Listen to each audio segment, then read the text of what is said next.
ಕರ್ನಾಟಕ ಬ್ಯಾರಿ ಸಾಹಿತ್ಯ ಅಕಾಡೆಮಿ ಮತ್ತು ಕರ್ನಾಟಕ ತುಳು ಸಾಹಿತ್ಯ ಅಕಾಡೆಮಿ ಇವುಗಳ ಸಹಯೋಗದೊಂದಿಗೆ ಯಕ್ಷಗಾನ ಮತ್ತು ಬ್ಯಾರಿ ಸಂಬಂಧ ಎಂಬ ವಿಷಯದ ಬಗ್ಗೆ ವಿಚಾರ ಸಂಕಿರಣ ತುಳು ಭವನದಲ್ಲಿ ಜರುಗಿತು. ಕಾರ್ಯಕ್ರಮವನ್ನು ತುಳು ಸಾಹಿತ್ಯ ಅಕಾಡೆಮಿಯ ಅಧ್ಯಕ್ಷರಾದ ದಯಾನಂದ ಜಿ ಕತ್ತಲ್ ಸರ್ ಉದ್ಘಾಟಿಸಿದರು.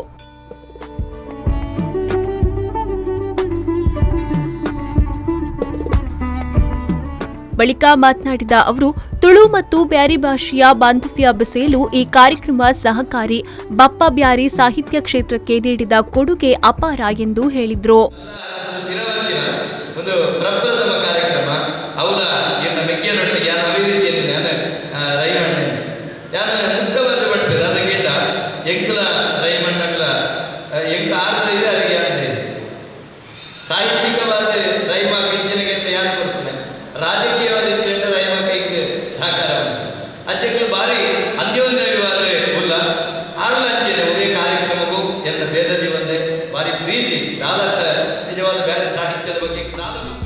ಕಾರ್ಯಕ್ರಮದ ಅಧ್ಯಕ್ಷತೆ ವಹಿಸಿದ್ದ ಬ್ಯಾರಿ ಸಾಹಿತ್ಯ ಅಕಾಡೆಮಿಯ ಅಧ್ಯಕ್ಷ ರಹೀಂ ಉಚ್ಚಿಲ್ ಅವರು ಮಾತನಾಡಿ, ಬ್ಯಾರಿ ಭಾಷೆ, ಸಾಹಿತ್ಯ, ಸಂಸ್ಕೃತಿ ಉಳಿಸಲು ಅಕಾಡೆಮಿ ನಿರಂತರ ಶ್ರಮಿಸುತ್ತಿದೆ.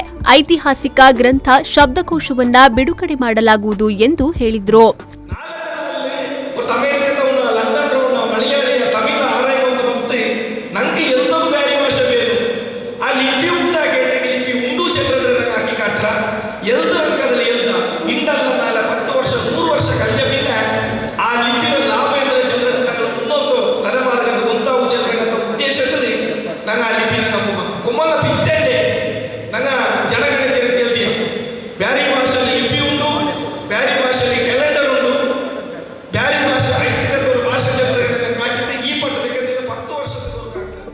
ಸಂಪನ್ಮೂಲ ವ್ಯಕ್ತಿಯಾಗಿದ್ದ ಯಕ್ಷಗಾನ ಕಲಾವಿದ ಜಬ್ಬಾರ್ ಸಮೋ ಅವರು ಯಕ್ಷಗಾನ ಮತ್ತು ಬ್ಯಾರಿ ಸಂಬಂಧ ಎಂಬ ವಿಷಯದ ಬಗ್ಗೆ ವಿಚಾರ ಸಂಕಿರಣ ನೆರವೇರಿಸಿದರು.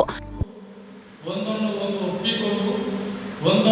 ಸಂಭಾಯಿಸಿಕೊಂಡು ಒಂದರ ಒಳಗೊಂದು ಹಾಸು ಹೊಕ್ಕಾಗುತ್ತಾ ಒಂದನ್ನು ಅವಲಂಬಿಸುತ್ತಾ ಒಂದರಿಂದ ಒಂದು ಕೊಡು ಪಡೆಯ ಮೂಲಕವಾಗಿ ಆರ್ಥಿಕ, ಬಹಳ ಮುಖ್ಯ, ಆರ್ಥಿಕ ಹೃದಯಕ್ಕೆ ಸಂಬಂಧಪಟ್ಟದ್ದು ವಿನಿಮಯಗಳನ್ನು ನಡೆಸುತ್ತಾ ಭಾಷೆಗಳು ಬೆಳವಣಿಗೆಯನ್ನು ಹೊಂದುತ್ತಾ ಬರ್ತವೆ.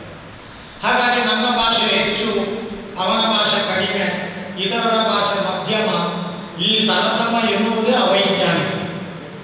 ಹಾಗೆಂದು ಹೇಳಿ ನಮ್ಮ ಭಾವನೆಗಳನ್ನು ಕಟ್ಟಿಕೊಡುವುದಕ್ಕೆ, ನಮ್ಮ ಹೃದಯದ ಬುದ್ಧಿಗಳನ್ನು ಹೇಳುವುದಕ್ಕೆ ಸಂವಹನ, ದೊಡ್ಡ ಶಬ್ದ ಹೇಳುವುದಿದ್ರೆ ಸಂವಹನ ಎನ್ನುವುದು ನಡೆಸುವುದಕ್ಕೆ ಭಾಷೆ. ಕನ್ನಡ ಮತ್ತು ಸಂಸ್ಕೃತಿ ಇಲಾಖೆಯ ಸಹಾಯಕ ನಿರ್ದೇಶಕ ರಾಜೇಶ್ ಜಿ ಅವರು ಬೆಲ್ಕಿರಿ ದೈವಾಸಿಕ ಬಿಡುಗಡೆಗೊಳಿಸಿದ್ರು.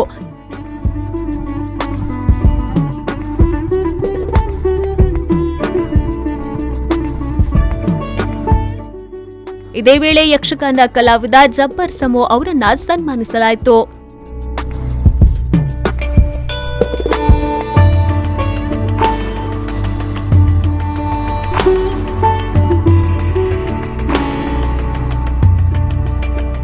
ಮುಖ್ಯ ಅತಿಥಿಗಳಾಗಿ ಸಾಹಿತಿ ಅಬ್ದುಲ್ ರೆಹಮಾನ್ ಕುತ್ತೆತ್ತೂರು, ಬ್ಯಾರಿ ಸಾಹಿತ್ಯ ಅಕಾಡೆಮಿಯ ರಿಜಿಸ್ಟ್ರಾರ್ ಪೂರ್ಣಿಮಾ, ರಾಜ್ಯ ಬ್ಯಾರಿ ಸಾಹಿತ್ಯ ಅಕಾಡೆಮಿಯ ಸದಸ್ಯರಾದ ಚಂಚಲಾಕ್ಷಿ, ಸುರೇಖಾ, ತುಳು ಸಾಹಿತ್ಯ ಅಕಾಡೆಮಿ ಸದಸ್ಯ ಚೇತಕ್ ಪೂಜಾರಿ, ಕರ್ನಾಟಕ ಬ್ಯಾರಿ ಸಾಹಿತ್ಯ ಅಕಾಡೆಮಿಯ ಸದಸ್ಯರಾದ ಶಂಶೀರ್ ಬುಡೋಳಿ ಉಪಸ್ಥಿತರಿದ್ದರು. ಕಾರ್ಯಕ್ರಮದ ಕೊನೆಯಲ್ಲಿ ಗಿರೀಶ್ ರೈ ಕಕ್ಕೆಪದವು ಬಳಗದಿಂದ ಬಪ್ಪ ಬ್ಯಾರಿ ಬಗ್ಗೆ ಕಿರು ಯಕ್ಷಗಾನ ಪ್ರದರ್ಶನ ನಡೆಯಿತು. ಶರತ್ ಸಾಲ್ಯಾನ್, ವಿ4 ನ್ಯೂಸ್ 24/7 ಮಂಗಳೂರು.